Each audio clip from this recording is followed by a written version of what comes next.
Good morning students, कैसे हैं आप सब। आज हम बात करेंगे कुछ और टॉपिक्स की जो HUF के असेसमेंट से रिलेटेड है। तो सबसे पहला टॉपिक है हमारा ऐसी इनकम्स जो असेस नहीं की जाती या फैमिली इनकम की तरह ट्रीट नहीं की जाती। आज हम उन इनकम्स के बारे में पहले बात करेंगे। तो हम कुछ इनकम्स के बारे में डिस्कशन करेंगे जो इनकम फैमिली इनकम नहीं मानी जाती, हालांकि देखने में आपको लगेगा कि ये फैमिली का पार्ट है। ओके, फॉर एग्जांपल अगर किसी भी मेंबर की कोई पर्सनल इनकम है, फॉर एग्जांपल एक फैमिली में 5 लोग हैं और डेफिनेटली एक कॉमन बिजनेस है उनका, लेकिन एक पर्सन उसमें ऐसा भी है जो कहीं बाहर जॉब कर रहा है, तो उसकी जो सैलरी की इनकम होगी वो उसकी इंडिविजुअल इनकम मानी जाएगी, उसकी पर्सनल इनकम मानी जाएगी, फैमिली की इनकम नहीं मानी जाएगी वो। उसके अलावा फिर दूसरी बात करेंगे या दूसरे पॉइंट पे आएंगे कि सेल्फ एक्वायर्ड प्रॉपर्टी। तो ऑब्वियसली अगर आप अपनी मेहनत से या अपनी अर्निंग से कोई भी प्रॉपर्टी क्रिएट करते हैं, बनाते हैं, कोई मकान ख़रीद लेते हैं, लैंड है या कुछ भी इस तरीके की चीज़ है, तो वो आपकी पर्सनल प्रॉपर्टी मानी जाएगी। उस प्रॉपर्टी से अगर आपको कोई इनकम होती है, फॉर एग्जांपल अगर आपने अपनी सैलरी से एक मकान ख़रीदा है, राइट, और उससे अगर आपको कोई रेंट की इनकम आ रही है, that is also your self, that is also your personal income, because that income is from the self acquired property, right. तो ये सीन है। और इसके अलावा जैसे मान लीजिए अगर फादर है और फादर अपना एक मकान अपने एक अपना पर्सनल जो उसने उनकी सैलरी से एक मकान ख़रीदा और अपने एक बेटे को उन्होंने गिफ्ट कर दिया है, तो वो मकान उस बेटे की पर्सनल प्रॉपर्टी मानी जाएगी। तो उससे जो भी इनकम आएगी वो बेटे की इंडिविजुअल इनकम मानी जाएगी, फैमिली की इनकम नहीं मानी जाएगी। क्यों? क्योंकि ये प्रॉपर्टी जो है वो एंसेस्ट्रल नहीं थी, राइट। थर्ड पॉइंट क्या कह रहा है, हस्बैंड की डेथ के बाद अगर वाइफ को ऑब्वियसली अगर वाइफ फैमिली में अकेली सोल ओनर जैसे आप कह सकते हैं, मान लीजिए हस्बैंड की डेथ हो गई है और फैमिली में और कोई भी पर्सन नहीं है और हस्बैंड की सारी प्रॉपर्टी वाइफ को मिलेगी, राइट, और इसके अलावा कोई भी मेंबर नहीं है वाइफ के अलावा, तो वो प्रॉपर्टी उसकी इंडिविजुअल प्रॉपर्टी है, राइट। हालांकि फैमिली की प्रॉपर्टी मिली है उसको, लेकिन अभी यहाँ क्योंकि कोई और मेंबर नहीं है तो HUF की तरह ट्रीट नहीं होगा, उससे जो भी इनकम आएगी वो इंडिविजुअल इनकम की तरह ट्रीट होगी।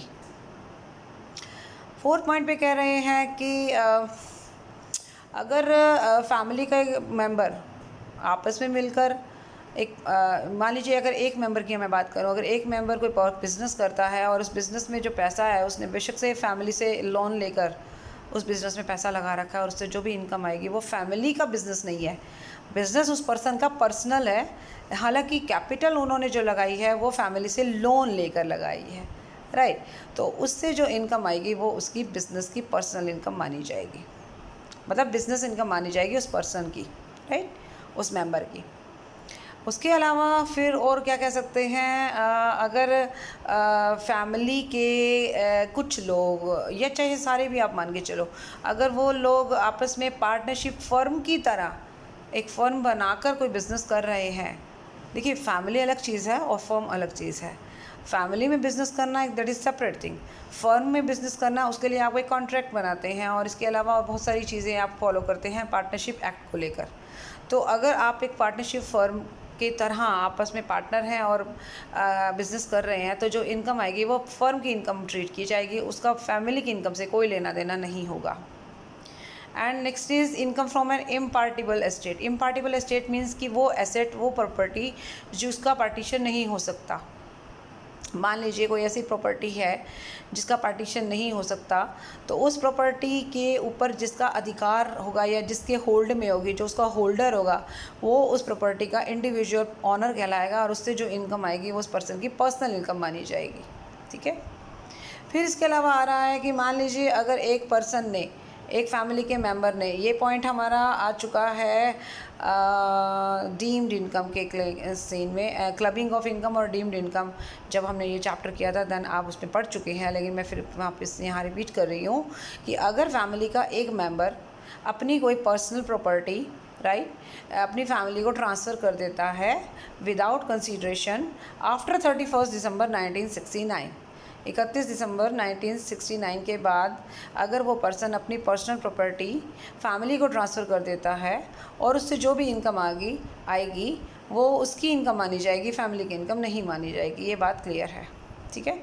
लेकिन अगर मान लीजिए कल को फैमिली का पार्टीशन हो जाता है तो एसेट्स का बंटवारा होगा, तो जो एसेट उसने कन्वर्ट की होगी फैमिली के इनकम के लिए और उसमें जो हिस्सा उसे मिला होगा उसे नहीं, उसके जो स्पाउस को मिलेगा, उस हिस्से की इनकम को हस्बैंड या वाइफ की इनकम में हम ऐड करेंगे। मैं एक छोटा सा एग्जांपल देती हूँ। मान लीजिए एक फैमिली में फादर मदर और 2 बच्चे हैं, ठीक है। अब 2 बच्चों में अगर मान लीजिए हम ये मान के चले कि वो दोनों बेटे हैं और एक बेटा जो है अपना सैलरी से एक मकान ख़रीदेगा एंड देन उस मकान को वो फैमिली के मकान में कन्वर्ट कर देगा, मतलब वो फैमिली का ट्रीट किया जाएगा, ठीक है, उसके चाहने पर, यानी कि वो चाहता है ऐसा।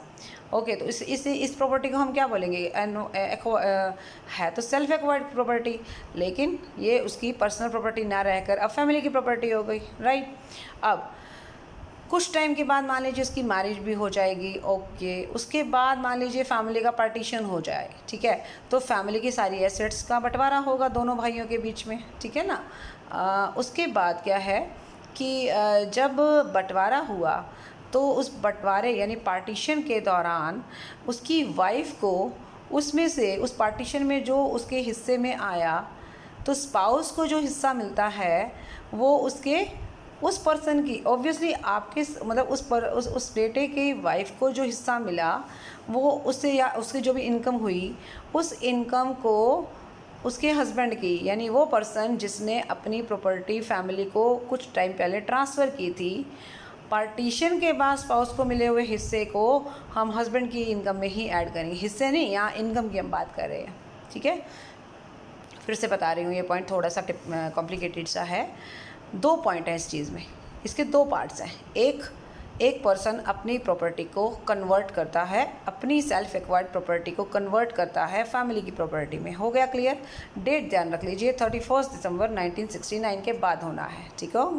दूसरा पॉइंट, कुछ समय के बाद उस प्रॉपर्टी का पार्टीशन हुआ, सिर्फ उसका नहीं हुआ, फैमिली में सारी प्रॉपर्टी का पार्टीशन हुआ, तो जो प्रॉपर्टी उसने कन्वर्ट की थी, मतलब कन्वर्टेड प्रॉपर्टी का जो हिस्सा उसकी वाइफ या उसके स्पाउस का मतलब लाइफ पार्टनर, जो भी वाइफ के पास उसका हिस्सा गया, तो उसकी जो इनकम है वो हस्बैंड की इनकम में ट्रीट की जाएगी, हस्बैंड की इनकम मानी जाएगी। ये पॉइंट था हमारा। तो ये फैमिली की इनकम नहीं मानी जाएगी, ठीक है।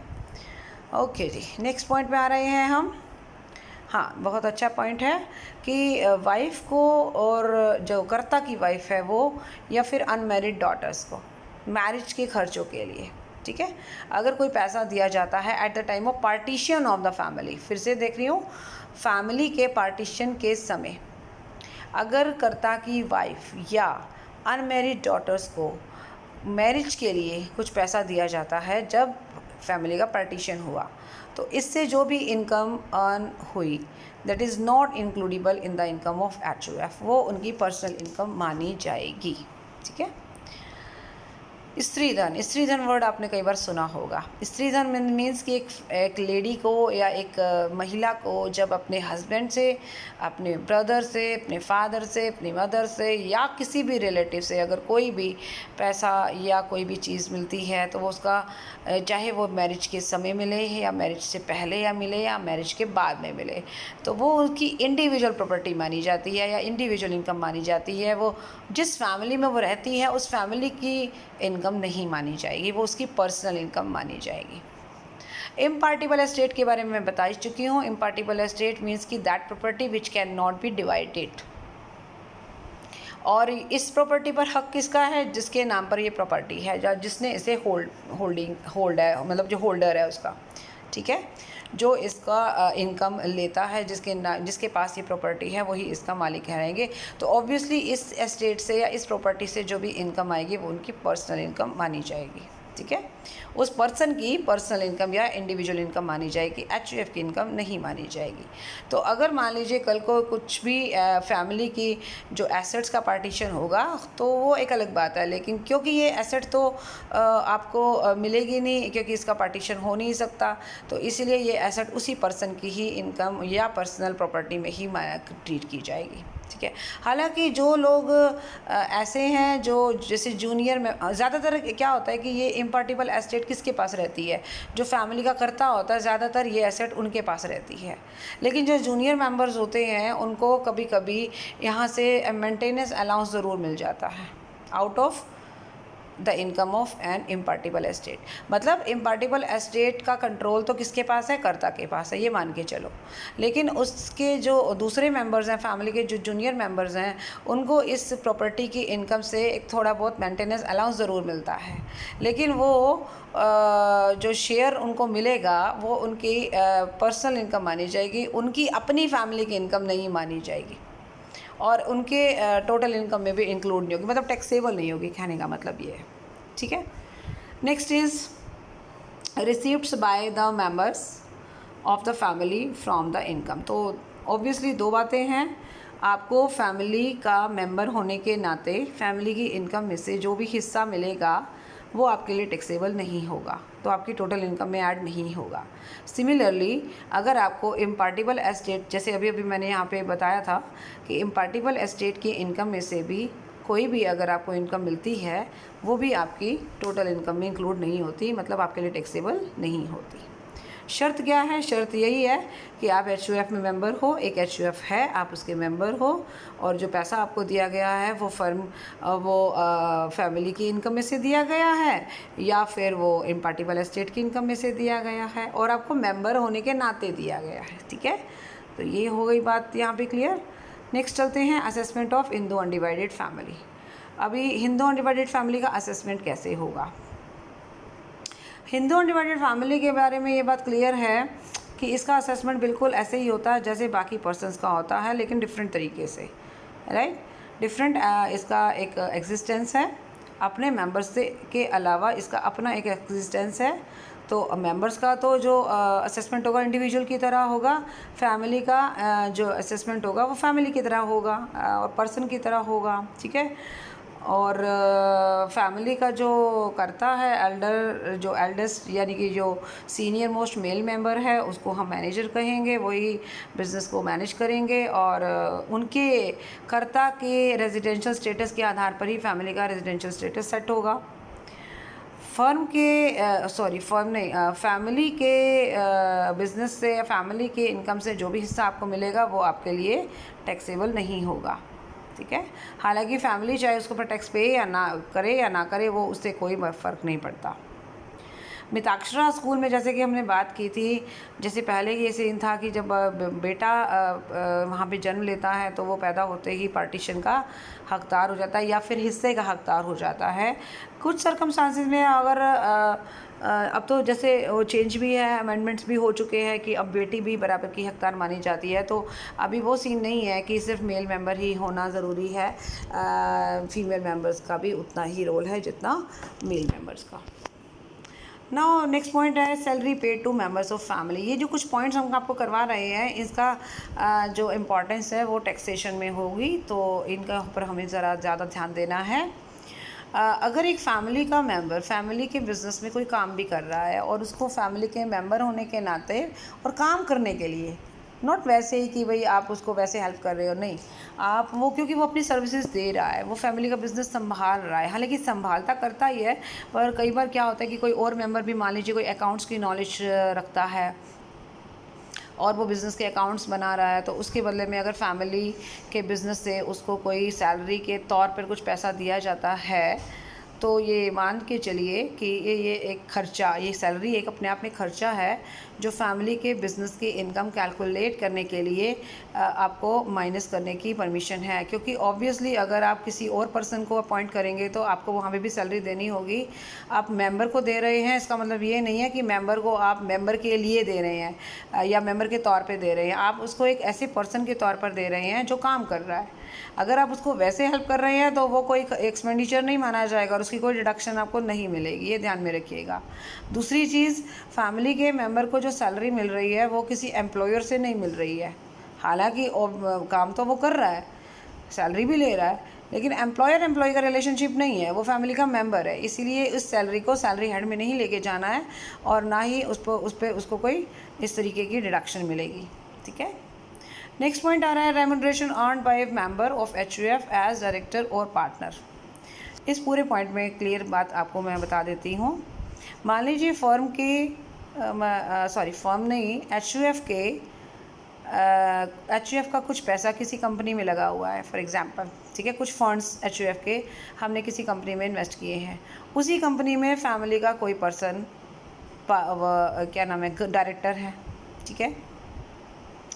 अगर एक फैमिली का पर्सन उस कंपनी में डायरेक्टर है जिस कंपनी में फैमिली का पैसा लगा हुआ है, तो अब हम ये देखेंगे कि डायरेक्टर होने के नाते आपको वो जो फीस दे रहे हैं या जो चार्जेस दे रहे हैं, जो रेम्यूनरेशन दे रहे हैं, क्या वो इसलिए दे रहे हैं कि वो आप काम कर रहे हो या फिर फैमिली के मेंबर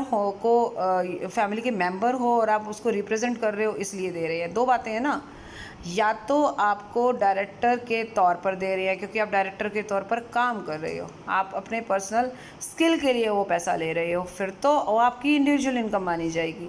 लेकिन अगर वो पैसा आपको सिर्फ इसलिए मिल रहा है कि आप उस फैमिली के मेंबर हो जिस फैमिली का पैसा कंपनी में लगा हुआ है, तो उस पैसे की खातिर अगर आपको मिल रहा है तो फिर ये इनकम आपकी ना मानकर फैमिली की इनकम मानी जाएगी और फैमिली की इनकम में ही उसका ट्रीटमेंट होगा, मतलब टैक्सेबल होगी, ठीक है।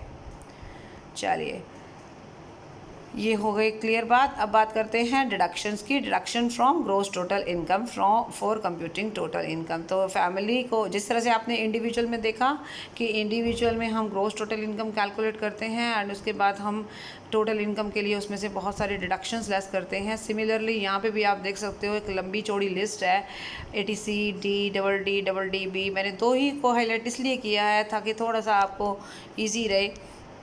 ATC की डिडक्शन और ATG की डिडक्शन काफ़ी ज़्यादा इंपॉर्टेंट है, इसलिए मैंने इसको हाईलाइट किया है। हालांकि और भी बहुत सारे डिडक्शन हैं जो आपको मिलती हैं। तो डेफिनेटली जिस तरीके से इंडिविजुअल को ग्रॉस टोटल इनकम में कैलकुलेट करने के लिए कुछ डिडक्शंस को माइनस करने का अधिकार है, सिमिलरली HUF को भी अपनी इनकम कैलकुलेट करने के लिए GTI में से कुछ डिडक्शंस लेने का अधिकार है। तो इस तरीके से आज आपने देखा कि हम किस तरीके से HUF का असेसमेंट करते हैं। हालांकि अभी और भी बहुत सारे पॉइंट्स हैं जो बताने हैं, जो हम नेक्स्ट वीडियो में आपको बताएंगे। तो आपको ये चेक करना है कि कौन कौन सी इनकम है जो HUF की इनकम मानी जाएंगी और इंडिविजुअल इनकम या फैमिली की इनकम का क्या क्राइटेरिया है। इसके अलावा जो है HUF की जो असेसमेंट है वो किस आधार पर होती है और बहुत सारे पॉइंट्स हैं सैलरी को लेकर, रेम्यूनरेशन को लेकर। तो ये सारी चीज़ें आपको दिमाग में क्लियर करनी है और उसके बाद हम नेक्स्ट पॉइंट जो है नेक्स्ट वीडियो में डिस्कस करेंगे। So thank you so much, bye bye, take care.